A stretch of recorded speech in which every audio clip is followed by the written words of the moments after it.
Hello दोस्तों, स्वागत है।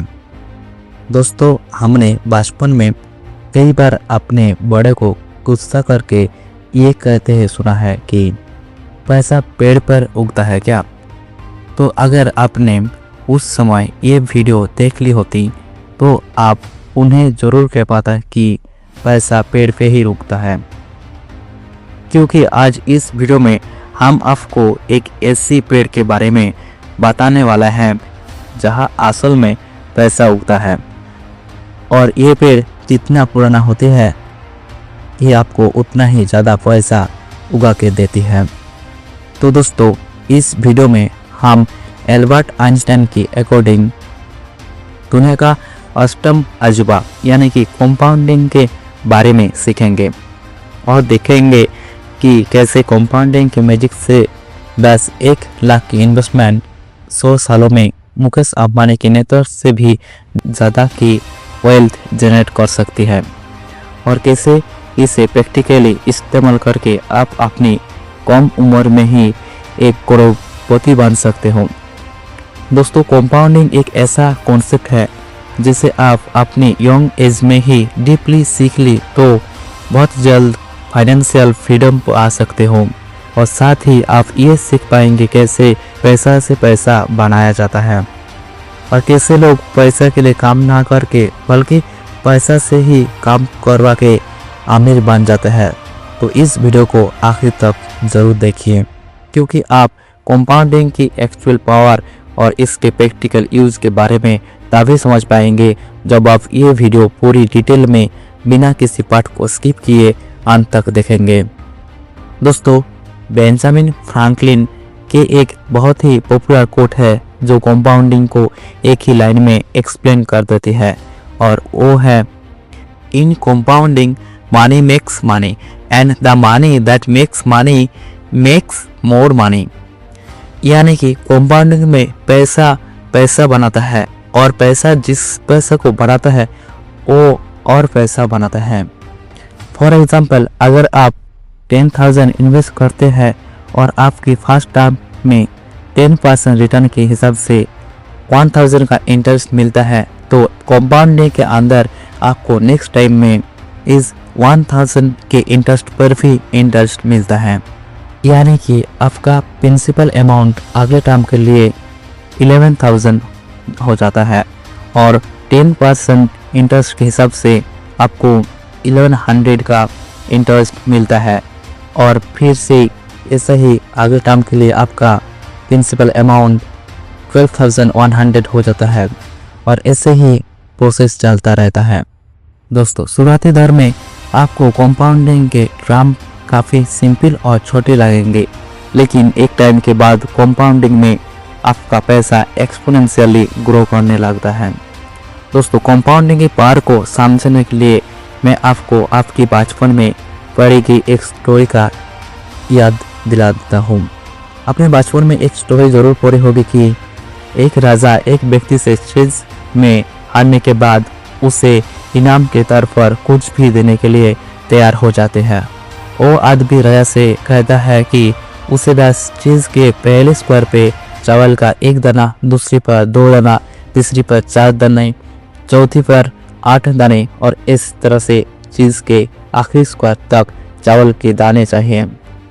राजा को ये बात पहले नज़र में बहुत छोटी लगी और वो इसके लिए राजी हो गया, लेकिन जब राजा ने चीज़ के स्क्वायर पर चावल के दाने रखने शुरू किया तो वो काफ़ी शॉक्ड हो गए, क्योंकि इस तरह चावल के दाने रखते रखते चीज़ के आखिरी स्क्वायर तक जो चावल के दाने चाहिए होती है, अगर उनके किलोग्राम में कन्वर्ट किया जाता है तो यह लगभग 77,800 करोड़ किलो होता है, जो कि 2020 की total global world rice producing का 2000 गुना से भी ज़्यादा है।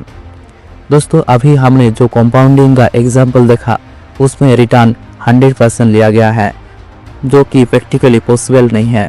रियल लाइफ में हमें मैक्सिमम 20 से 30 का एनुअल रिटर्न मिलता है, और वो भी जब आप किसी अच्छे म्यूचुअल फंड में इन्वेस्ट करते हो। तो अब हम कंपाउंडिंग के रियल वर्ल्ड एप्लीकेशन देखेंगे और इसके लिए हमें कंपाउंडिंग का बेसिक मैथमेटिक्स समझने होंगे जो आपने स्कूल के दिनों में ज़रूर सीखा होगा।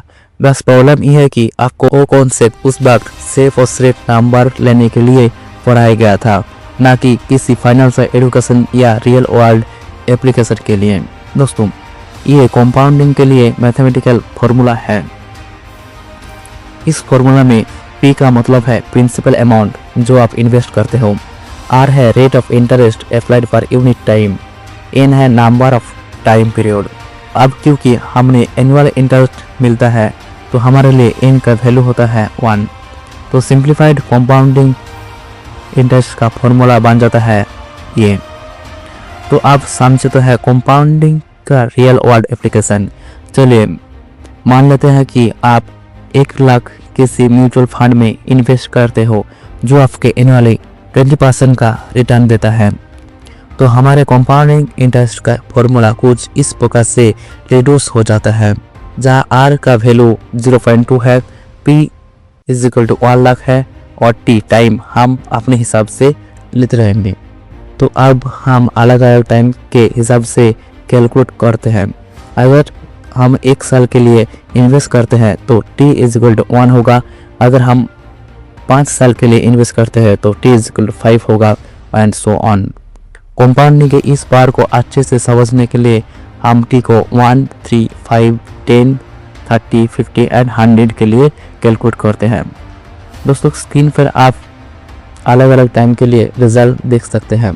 पहले साल में हमारी अमाउंट 1,20,000 हो जाता है।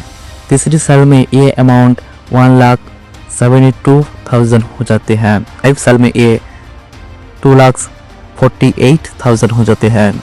10 साल में ये 6,19,000 के आसपास। 30 साल में 2,37,00,000 के आसपास। 50 साल में ये लगभग 91 करोड़ और 100 साल में ये अमाउंट लगभग 828,000 करोड़ जनरेट करते हैं। तो दोस्तों, 2022 में मुकेश अंबानी जो कि भारत के दूसरे सबसे अमीर और दुनिया के 10th सबसे अमीर व्यक्ति थी, उनकी नेटवर्थ इंडिया रुपीज़ में 748,000 करोड़ थी। मतलब हमारी 1 लाख की इन्वेस्टमेंट 100 साल में जितना पैसा बनाते हैं वो मुकेश अंबानी का 2022 का नेटवर्थ से भी ज़्यादा है।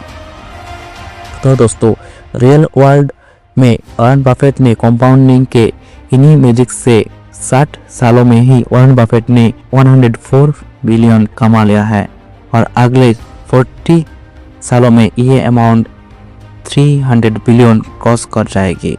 वॉरेन बफेट ने कंपाउंडिंग के इन्हीं मैजिक को बहुत ही यंग एज में समझ लिया था। इस वजह से उन्होंने अपना पैसा लॉन्ग टर्म इन्वेस्टमेंट किया और आज के समय में उनके पास 128 बिलियन की नेटवर्थ है। लेकिन दोस्तों, हमने से ज़्यादातर लोग छोटी उम्र में ही अमीर बनना चाहते हैं और फाइनेंशियली इंडिपेंडेंट होना चाहते हैं ताकि हम अपनी यंग एज में ही लाइफ को एंजॉय कर सके, अपनी ड्रीम्स को पूरी कर सकें। दोस्तों, कंपाउंड इंटरेस्ट की मदद से आप अपने 30s में ही करोड़पति बन सकते हैं, लेकिन इसके लिए आपको 10 साल तक रेगुलर इन्वेस्टमेंट करनी होगी। आप वन टाइम इन्वेस्टमेंट से इतना जल्दी करोड़पति बन नहीं सकते, क्योंकि आपको पहले 1 करोड़ बनाने के लिए 25 साल तक इंतज़ार करना होगा। लेकिन अगर आप रेगुलर इन्वेस्ट करते हैं तो आप काफ़ी जल्दी अपना पहला करोड़ बना सकते हैं। अगर मैथमेटिकली देखा जाए तो आप बेसिकली कंपाउंडिंग इंटरेस्ट के फॉर्मूला में T को कम करना चाहते हो और इसलिए आपको या तो R को बढ़ाना होगा या फिर P को बढ़ाना होगा। स्टॉक मार्केट में आप पैसा की रिटर्न यानी R को बढ़ाते हो तो आपको रिस्क भी बढ़ाना पड़ेगा, जो कि एक अच्छी ऑप्शन नहीं है। तो इसलिए आपको प्रिंसिपल अमाउंट ही बढ़ाना होगा। तो मान लीजिए कि आप अभी जॉब कर रहे हो तो 10 साल तक ये कोशिश किए कि आप अपनी सैलरी का एटलीस्ट 45% पैसा इन्वेस्ट कर देना। यानी कि अगर आप 30,000 पर मंथ कमाते हैं तो उसका 45% यानी कि लगभग 13,000 500 इन्वेस्ट कर देना। हम ये मिनिमम मान के चल रहा है। अगर आपकी सैलरी ज़्यादा है तो आप इससे काफ़ी ज़्यादा इन्वेस्ट कर सकते हैं, यानी कि आप टाइम और भी ज़्यादा रिड्यूस कर सकते हो। दोस्तों, हम जानते हैं कि 45% मंथली सेविंग करना इतना आसान काम नहीं है, लेकिन अगर आप बेसिक फाइनेंस और मनी मैनेजमेंट सीख जाएं तो आप इसे आसानी से कर सकते हैं। ऐसा आपको सिर्फ अगले 10 सालों के लिए ही करना है और उसके बाद आप अपनी लाइफ को फाइनेंशियली फ्री होकर जी सकते हैं। और मान लीजिए कि आप 25 साल की उम्र में ही अपना इन्वेस्टमेंट करना शुरू कर किया है और आप रेगुलर इन्वेस्टमेंट कर रहे हो, तो आप 35 से 40 सालों के अंदर ही 1 करोड़पति बन सकते हैं, और वो भी 30,000 की सैलरी की मदद से। और आपके पास लाइफ एंजॉय करने के लिए एनर्जी और पैसा दोनों ही होगा। आपको अपने पहले को बनाने में भले ही 10 से 15 साल लगे हो, लेकिन अगर आपको फाइनेंस की नॉलेज है तो आपको अपना दूसरा करोड़ बनाने में 3 साल से भी कम वक्त लगेगा। अगर आपकी सैलरी ज़्यादा है तो फिर आप 10 साल से भी कम समय में करोड़पति बन सकते हैं। और इसके बाद फिर अगर आप अपने इन्वेस्टमेंट को और कुछ सालों के लिए कंपाउंडिंग होने देने तो ये एक्सपोनेंशियली ग्रो करना शुरू कर देगी। तो दोस्तों, आपको ये वीडियो कैसा लगा कमेंट में बताएं, और ये भी बताएं कि आपको नेक्स्ट वीडियो किस टॉपिक पर चाहिए। वीडियो पसंद आई तो लाइक करना और इसी ही वैल्यूएबल वीडियोस को देखने के लिए हमारे चैनल को सब्सक्राइब करना। आपके कीमती समय देने के लिए थैंक्स।